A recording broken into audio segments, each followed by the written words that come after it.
Last week I did a video that covered everything about the Mantis Lords. In this video I asked whether I should go to the Crystal Peak area or I should go to the Deepness area and what area comes after. The comments I got on that video said they were having trouble with Crystal Peak. So here's a video about what to do in Crystal Peak.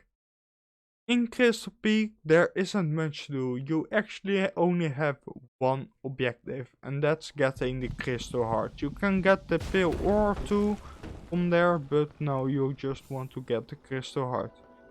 And to do that, you have to enter Crystal Peak. Now, you might think entering Crystal Peak is quite easy. Well, yes and no. Or you need the Desolate Dive, that's later in the game, so you probably don't have that yet. Or you can pay the toll, and that toll is a certain amount of geo, like 120 or something, 160, I don't know, something around that. But to get the toll, to pay the toll, you will also need a Lumafly lantern, cause you will come across a dark cave.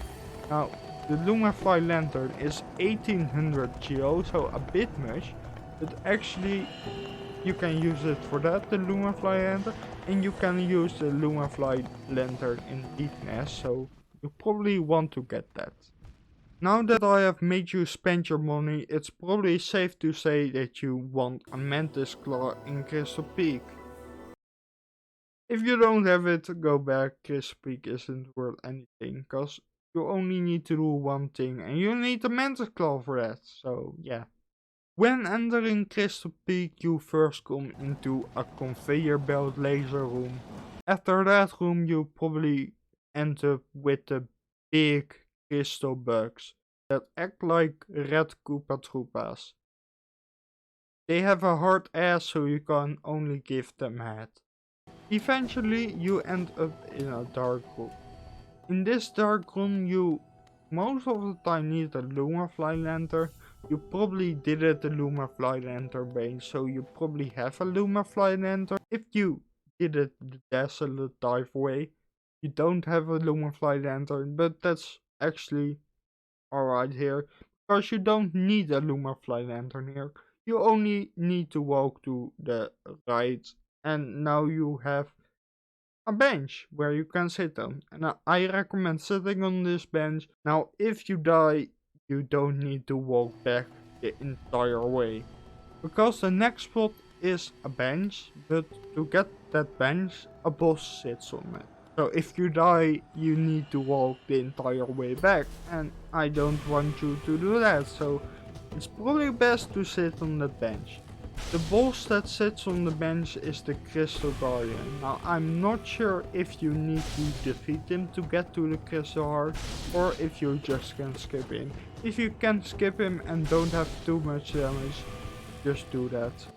Because you can get a little bit of damage in the Crystal Heart area. You just need to walk to the right and then go down an elevator thingy, conveyor belt. That's why you want to get the Mantis Claw, so you can go up another conveyor belt. And yeah, if you're down there, you just enter the Crystal Heart area. Let's go back to the Crystal Guardian for a second.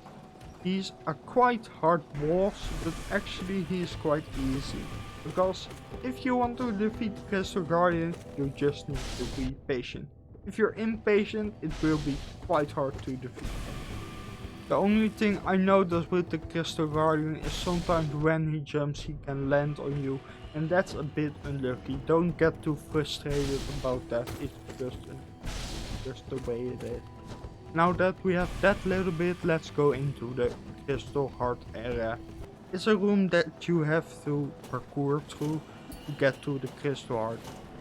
The little parkour consists of some platforms and some lasers that come out of the roof that you just need to be patient to dodge. You don't get through it in one go. No, just be patient to dodge. And This room, the only bad thing is you don't get to have patience, since the platforms that you're standing on will turn and can damage you.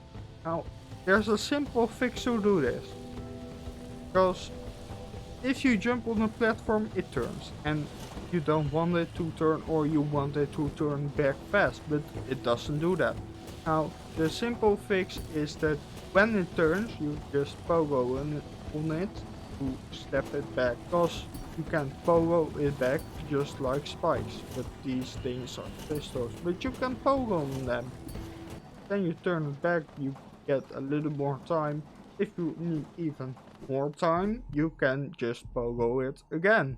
Now that you have the crystal heart, you can just head back, leave Crystal Peak. But before you want to do that, there are two things Crystal Peak that you might want to get. One thing is all the grubs. I know all the grub locations. Later in the game you can get all the grub locations. So you might want to wait for that, but you can also just get the grubs now. I recommend waiting. The second thing you want to do is get the pale ore in Crystal Peak. Well, it's a little bit outside of Crystal Peak, but you want to get that. When you leave the Crystal Heart room, you need to ride a conveyor belt all the way up. So just do that. Then you get into a room where there is a crystal miner. But to do that, you probably need double jump. Well, actually I have found a way that you don't need double jump.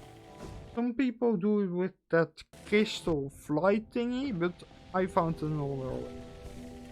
There's actually a little crystal that peeks out of the corner of the ground.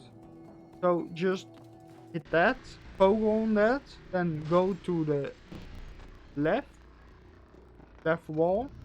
Yeah, just pogo on that, go to the left wall, and if you're on that wall, just do a Modwing cloak, a dash to the other side. When you enter the new room, you can go the top or the bottom way. If you do the bottom way, you get a grub in the end. If you do the top way, you probably get pale ore in the end. The top way is easier than the bottom way, because I haven't done the bottom way yet. You will need a Mantis Claw for this, so probably don't enter Crystal Peak when you don't have a Mantis Claw. That easy. This was the Crystal Peak video.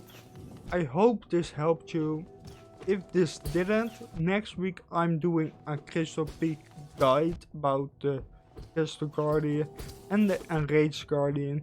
If you haven't heard the Enraged Guardian in this video, it probably was because I will talk about it next video.